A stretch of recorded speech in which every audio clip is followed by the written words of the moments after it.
Donc c'est Willy, des armes de légende, c'est Florent, donc joueur de Pokémon. Voilà, le big boss de Pokémon du magasin. Voilà, c'est lui qui organise tout. Voilà, donc si vous avez des problèmes de Pokémon, il faut voir avec lui. On va faire une petite vidéo, tous les deux, pour expliquer déjà un peu ce qui se passe dans le magasin, donc c'est mieux. Et après, on va essayer, si on peut, en même temps, d'inclure comment ça se passe, une partie, un petit jeu, quoi. Donc déjà, j'ai pu voir que dans les parties de Pokémon, il y a deux types de jeux. Je m'arrête un peu, si je me trompe un peu. Il y a les jeux du format, voilà, et les jeux un peu plus vieux. C'est ça. C'est ça. Après, il y a d'autres types de jeux ou il n'y en a que deux? Il y a plusieurs formats, effectivement, qui existent. Donc le format standard, donc, auquel on joue avec les, si je dis pas de bêtises, les 12 dernières extensions en cours, donc depuis janvier 2015. Alors, est-ce que c'est comme Magic, ou c'est qu'une extension, c'est en bloc de plusieurs éditions, ou est-ce que c'est une extension juste, par exemple? C'est comme Magic avec des blocs, sauf que contrairement à Magic, où c'est des blocs de une ou deux extensions par rapport au passé, Pokémon, c'est un peu comme vos jeux vidéo. Il y a les blocs, donc il y a eu le bloc AGSS pour Ergolsas Soul Silver. Il y a le bloc XY, donc là on est dans le bloc XY avec XY qui est sorti il y a deux ans, donc maintenant 3 ans, 2014. Et donc là on va attaquer bientôt un nouveau bloc avec le bloc Soleil et Lune qui vient de sortir donc en novembre dernier. D'accord. Un bloc, ça regroupe combien d'éditions à peu près?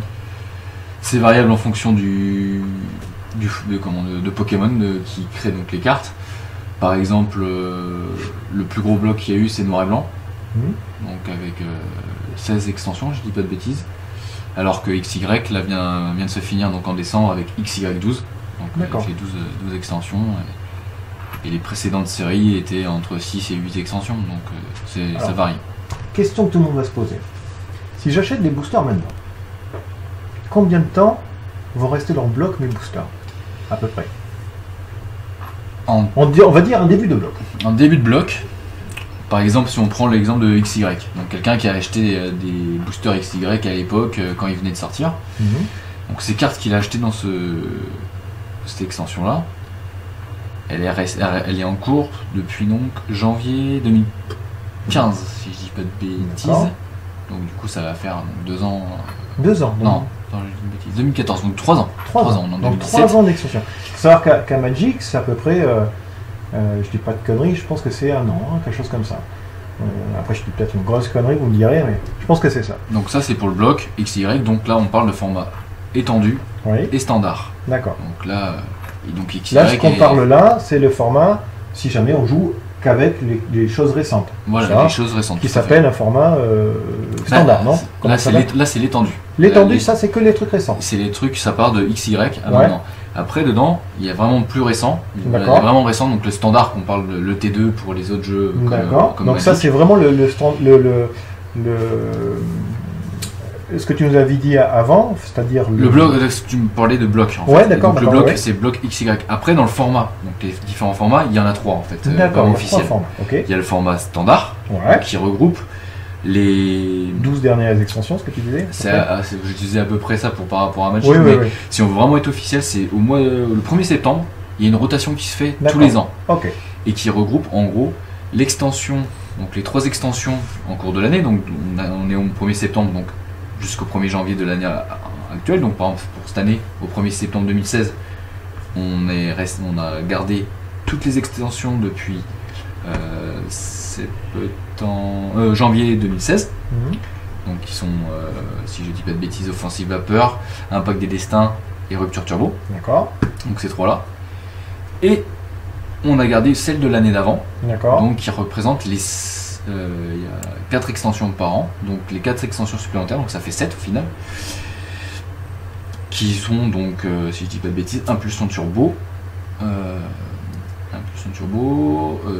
Origine Antique, Ciel Rugissant et Primo Choc. Et voilà, donc le format standard correspond à Primo Choc jusqu'à maintenant. D'accord. Et donc, comme c'est un format qui va évoluer encore là, il y a Soleil et Lune qui va sortir, donc il va s'y rajouter. L'extension de Soleil et Lune numéro 2 qui va sortir donc en mai-juin. D'accord. Et la dernière extension de Soleil et Lune, numéro 3, qui devrait sortir juste avant le changement de format. D'accord. Pour les championnats du monde au mois d'août. Ok. Autre petite question, la fréquence des sorties à peu près. Tous les 3 mois. Tous les 3 mois, comme la Magic. Donc ça change pas. Tous les jeux de cartes, la plupart du temps, c'est 3 mois. Il y a quelques jeux qui sont tous les 2 mois, mais c'est très rare.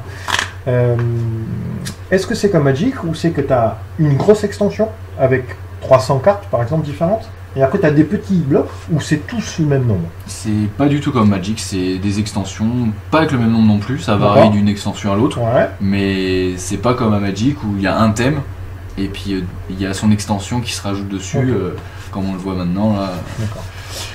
Et donc par contre en fonction de l'extension, donc il crée des thèmes sur genre les turbos, vous avez sur les turbos. Donc, on a fait une petite ouverture, après ils font des genres de réédition des vieilles cartes, donc du coup ça permet de ressortir les vieilles cartes qui dormaient dans les classeurs. On fait un genre de rotation, ce qui connaissent un peu à Magic, c'est un peu comme à une époque les éditions de base, M15, M14 qui faisaient des rééditions d'avant. C'est ça, parce que par exemple là on vient de faire un tournoi où le vainqueur, je crois, ou le deuxième jouait un deck Yveltal, qui est un deck standard. Pourtant, Yveltal est sorti donc, dans XY de base. Et cette extension qui donc, est sortie du format standard, parce qu'elle est sortie il y a déjà 3 ans.